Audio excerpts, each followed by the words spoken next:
Guys, dami na namang hinarvest ko ngayong araw, guys. Hinarvest ko po siya sa bakuran lang ng kapitbahay namin kasi nakita ko doon matataba. Marami matambok, sandab, abo, bidagang buon. Ito po ay gotokola o takip kohol. Pamilya siya ng parsley. Siya po ay herbs and spices. Isang gulay o pampalasa sa sabaw. Marami din itong benefits sa ating kalusugan gaya sa ating mga postpartum depression, sa mga nanay na kagaya kong nakaranas ng panganganak.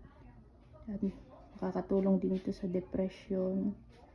Nakapagpapalakas ito ng ating brain or mental ability. Brain booster po siya. Marami siyang magagandang benefits sa kalusugan. Ito siya. Ito ay pennywort. Gotokola. Pennywort variety siya. Tapos ito yung isa. Ito yung isa. Kung inyong mapapansin, tingnan nyo yung dahon nila. Meron silang parang lagari sa gilid ng dahon. Yan o. Yung may yung gilid ng dahon nila. Ayan o. Parang lagari. Yan, may design yung dahon sa gilid. Tapos ito naman yung isa.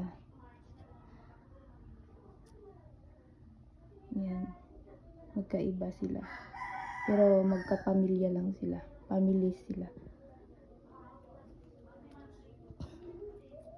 Pagtabihin natin. Yan.